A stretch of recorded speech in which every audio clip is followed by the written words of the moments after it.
కుటుంబ గొడవలతో సతమతమవుతున్నారా? గోమాతకు ఇవి తినిపించాలి.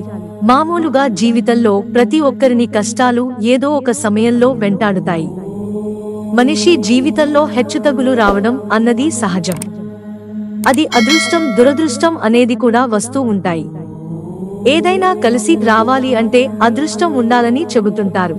మొదలుపెట్టిన ప్రతి పని అన్నిట్లోనూ ఆటంకాలు ఏర్పడితే దురదృష్టం అని అంటూ ఉంటారు.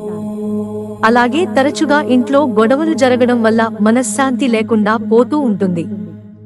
దీంతో చాలా మంది మగవారు మద్యానికి కూడా బానిసలు అవుతూ ఉంటారు. అలాగే భార్యాభర్తల మధ్య సంబంధాలు కూడా అంత గట్టిగా ఉండవు. మరి అలాంటప్పుడు ఏం చేయాలో ఇప్పుడు మనం తెలుసుకుందాం. మామూలుగా అందరి ఇళ్లలోనూ నిత్యం దీపారాధన చేస్తుంటారు. అయితే ఫ్యామిలీ మొత్తానికి అదృష్టం కలిసి రావాలంటే ఇంటి ఇల్లాలు జిల్లేడు వత్తులతో చేస్తే మంచిది. అది కూడా నువ్వుల నూనె లేదా అవిసె నూనెతో జిల్లేడు వత్తులు ఉపయోగించి దీపారాధన చేయాలి. గోధుమ పిండితో చపాతీలను చేసి తింటూ ఉంటాం. కొందరు మార్కెట్లో దొరికే గోధుమ పిండిని ఉపయోగిస్తే మరికొందరు గోధుమలు తెచ్చుకుని వాటిని పెళ్లి చేసుకుని తింటూ ఉంటారు. ఇలా గోధుమలను ఆ పిండి చేసే సమయంలో ఒక 4 శనగ గింజలను వేసి ఆడించి ఆ పిండితో రొట్టెలు చేసుకునే తింటే రవి గురువుల బలం వల్ల అదృష్టం కలిసి వస్తుంది. చాలా కుటుంబాల్లో నిత్యం గొడవలు జరుగుతుంటాయి. ఒకరిపై ఒకరు ద్వేషం పెంచుకుంటారు.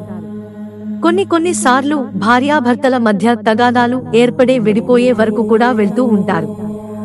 కుటుంబ కలహాలు ఉంటే లక్ష్మీదేవి దూరమవుతుందని, దరిద్ర దేవత ఇంట్లోకి ప్రవేశిస్తుంది. కాబట్టి కుటుంబ కలహాలు రాకుండా లక్ష్మీదేవి అనుగ్రహం కలగాలంటే వీలైనప్పుడు కుటుంబ సభ్యులందరూ ఒకసారి బావినీళ్లతో స్నానం చేయాలని చెబుతున్నారు. స్నానం చేసిన తర్వాత గోమాతకు 5 రకాల పప్పు ధాన్యాలు ఆహారంగా తినిపించాలి. ఇలా చేస్తే కుటుంబ సభ్యుల మధ్య విభేదాలు క్రమక్రమంగా తగ్గి అదృష్టం కలిసి వస్తుంది. కుటుంబ సభ్యులందరికీ అదృష్టం ఐశ్వర్యం కలిసి రావాలన్నా, అందరూ క్షేమంగా ఉండాలన్నా భోజనం చేసే సమయంలో పక్షులకు జంతువులకు ఆహారం పెట్టాలి. మిత్రులారా, ఛానల్ సబ్స్క్రైబ్ చేసుకోవడం మర్చిపోకండి. ధన్యవాదాలు.